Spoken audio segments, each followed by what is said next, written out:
recording this a few days after the fall of Kabul, which marks the end of the 20-year American engagement in Afghanistan. I'm recording this when in Israel they are going full steam ahead with implementing the third jab. I'm recording this when the Biden administration is hell-bent for leather on passing the largest stimulus package in American history, a stimulus package that is mostly pork, even though it claims to be infrastructure, and that it's just a big old payout for a whole bunch of special interests. I'm recording this because we're going through a very weird period, and I think that things are going to get a hell of a lot worse. Stated simply, things are falling apart. Our civilization is falling apart. You can't look at it any other way. And it's not just these political events that I enumerated, you know, the issue of Afghanistan, or this ridiculous spending package, or you know, the whole rollout of the whole vaccine and how insane that has become. No, it's something more profound.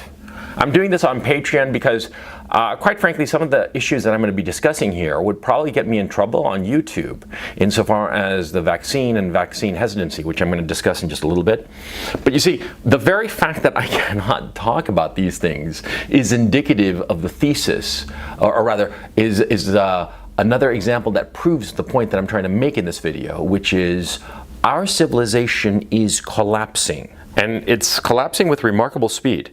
The Roman Empire took a few hundred years to fall apart, but the way things are going in the Western democracies, I don't think we have much more than just a couple of years. And I'm dead serious. It sounds kind of crazy. And maybe this video is going to age really, really badly. Maybe, you know, in like a couple of years, everything is just peaches and cream, and you guys look back on this video and you just laugh and mock at me, and like, I'm so serious, like, oh, things are falling apart, oh my God, ah! And you just mock and point and laugh at me. Yeah, I hope that's the case, actually. Yeah, because if not, you know, in 2 years, we're gonna have a hell of a shit show now, aren't we? Yeah, but that's in a couple of years. So let's talk about the here and now, and let's enumerate the problems that we're facing as a society. You look around the world and there are problems going on all fronts. It's like everybody sort of like lost the plot of our civilization. We no longer have any kind of direction. And I'm talking about the democracies in the West. Most of you guys live in the United States or Great Britain or one of the European democracies, or a few of you in Latin America, okay? So this really is for like 85% of you who are watching. Now, you can tell, you can feel in the air that there is no central authority that is guiding us in a particular direction. The people who are in charge are incredibly weak. And of course, what happens with weak people? Weak people make foolish decisions, absolutist decisions. And we're seeing that on all fronts. Take what's going on in New Zealand. New Zealand is, well, one of the smaller, if not the smallest, of the democracies of the West, right? But it's a very well-to-do place, a very well-to-do neighborhood. And they had a single case of COVID. A single case, one case of COVID. And do keep in mind, this is a disease that has an infection fatality rate of 0.26%. That means that out of 400 people, only one will die. 400 people who get it, only a single individual will die. So the odds of this single person who got COVID, right, dying is 1 in 400. The odds of more people dying are minuscule, and yet they are locking down the whole fucking country in this absurd notion, and everybody's following along with this. Everybody's just being very, very compliant. And so that leads me to the next problem. You have leaders making foolish, rash decisions, ridiculous decisions that are totalitarian. Look at what's going on in Australia. I'm going to do a whole webinar on Australia, by the way. Look at what's going on in Canada. Look at what's going on in the United States, vaccine passports. All of these weak leaders are making these absolutist decisions, these decisions that have no judgment, no common sense. So that's the second problem. Absolutist decisions. We have weak leaders and they are making absolutist decisions that are insane, that are totally counterproductive. I mean, in the simple case of New Zealand, for instance, one COVID case, I'm sure that the person is going to be fine, and perhaps they spread around a little bit. But to shut down an entire country, to lock everybody down, to tell people that they can't socialize, that they can't interact, and make it official government policy, this is insane. But here's the terrible thing is that, see, we have these weak leaders with these absolutist decisions. And the third component is that there is no debate, no opportunity to say, this is crazy. Because what happens is that if you say that this is crazy, you're dismissed as an anti-vaxxer. You're said that you're an anti-vaxxer, you're an evildoer, you're just evil. Just because you're questioning the judgments that are being made, these absolutist decisions. Everybody is following along on these absolutist decisions because they are panicked. They're scared out of their minds. They're scared and they don't know where to go. And so they're just following along like lemmings, see? And if you publicly question any of these things, publicly question how smart it is to lock down an entire nation over a single case of COVID, how smart it is for the whole world to be taking a vaccine that has never been tested, how smart is it to sacrifice your economy, the mental health of your young people, your whole fucking society for a disease that is, survivable and not a particularly big deal. And you're ostracized, you're persecuted. What does that strike you as? It strikes me as insane, quite frankly. It's fucking nuts. Come on, man. That you can't even debate or argue something and you get into trouble, you get deplatformed. That's why I'm doing this video here. See, I talk about these things and I can get deplatformed. Questioning the effectiveness of the vaccines, just the effectiveness, mind you, just questioning whether they actually protect somebody from COVID or diminish the symptoms of COVID or diminish the mortality rate of COVID, just questioning that leads you to be deplatformed, to be censored, to be silenced. And I'm not kidding. You think I'm kidding? No. There's a very good journalist on Twitter called Alex Berenson. He's been following this shit like a hawk, right? I mean, just on top of the motherfucker. And whenever he puts out factually true information, all of a sudden Twitter will ban him for a day or a week. Yeah, I'm not kidding. And he's at this point, he's just joking about it because everybody knows that he's going to get deplatformed from Twitter. And all of he's doing is pointing out accurate, publicly available information from the governments that make this plan of lockdowns and forced vaccination make it look stupid. See?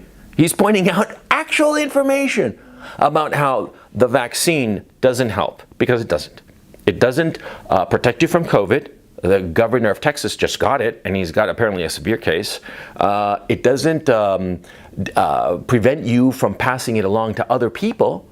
The vaccine doesn't ameliorate the symptoms, and the vaccine does not increase the likelihood of surviving the disease.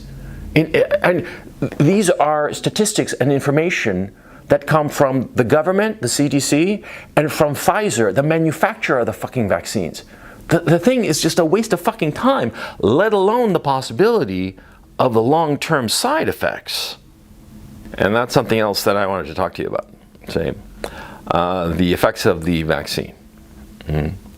See, we have weak leaders, and they are making authoritarian, totalitarian decisions without any kind of judgment or nuance, just absolutist decisions. And we have a populace that is compliant. Those three factors. That's what's going on. That's what I've tried to outline in this video so far. But see, these three factors might be leading us off a cliff insofar as the actual vaccines are concerned. Because no fooling around. You look around at the data. You don't have to take my word for it, but just look around. Look around on Google. It's easy. All you have to do is spend a couple of hours on Google looking, and you'll find very disturbing stories about the side effects of the vaccines. The vaccines, apparently, can induce myocardia, and a whole host of other diseases and problems, strokes, heart attacks. And there is a rumor, it is a rumor at this point, that a lot of people who have taken the vaccine 6 months later, 8 months later, they're starting to suffer neurological impairment. Now, I can speak with some authority on this because one of my parents is starting to suffer from this condition.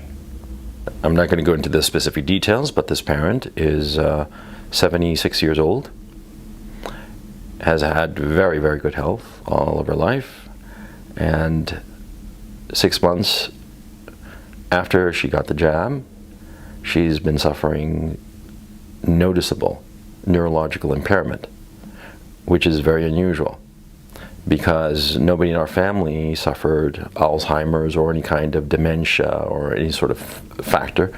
And in cases of Alzheimer's and dementia, heredity plays an important factor.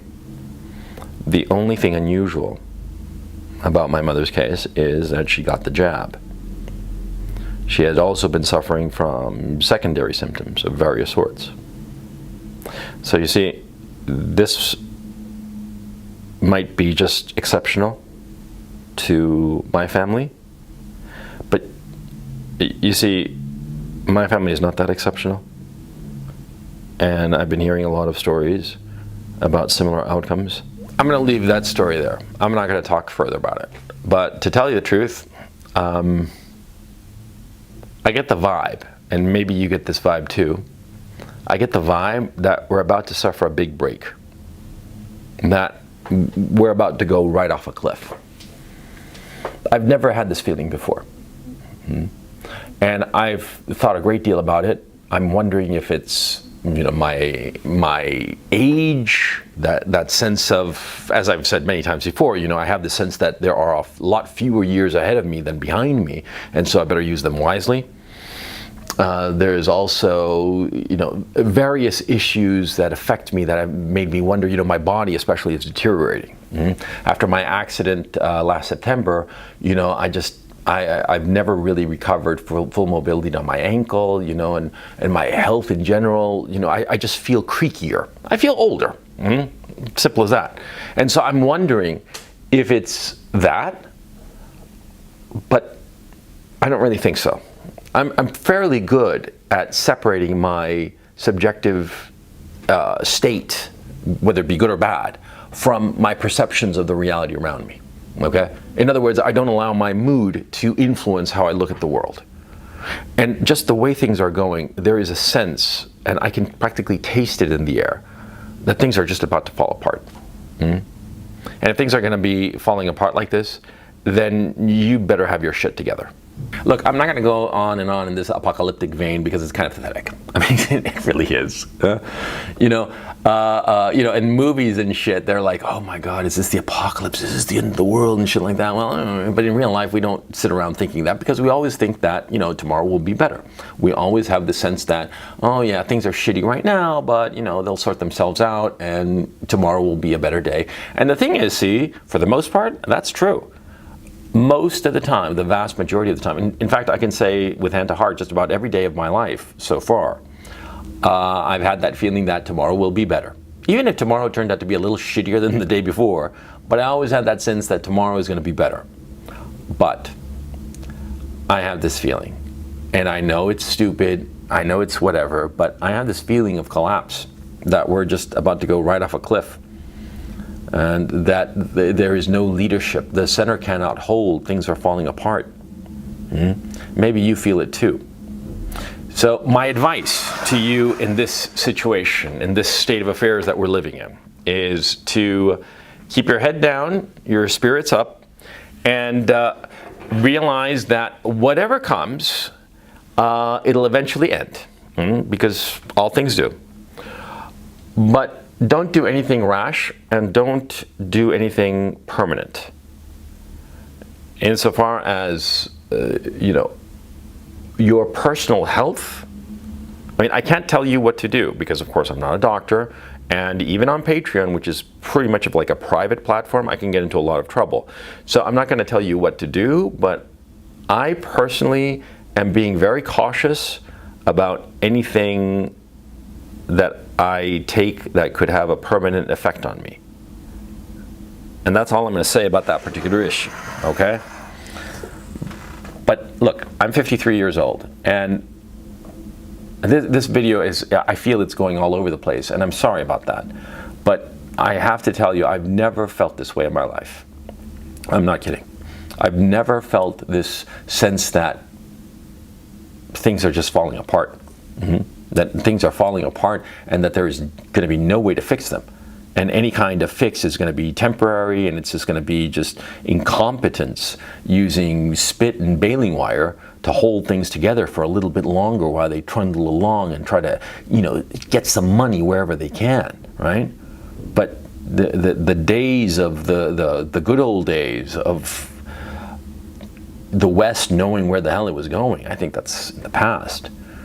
And I get the weird sense that the Chinese and the Russians realize this, and their game plan is going to be actually to just step back and watch the collapse. But I don't know. I mean, that's for another video and on geopolitics. But I'm telling you, if you feel that things seem to be falling apart, you're not alone. Because it's not me alone who thinks this. I've been talking to other content creators, other YouTubers and whatnot, and we all get this vibe. We all get this sense that things are not merely shitty, but that they're falling apart. And what's interesting is that the older guys have a stronger sense of this than the younger guys. The younger guys, of course, because they don't have that much experience, so they figure, oh, this is the way things are. But the older guys who can remember very clearly the Cold War during the 1980s and the period of the 70s and whatnot, well, we have the sense that what we're experiencing now is magnitudes worse than those periods. Worse in the sense of like, the shit is falling apart, okay? And so, I guess that's the message I want to give you. The things are falling apart. So just keep your eyes open.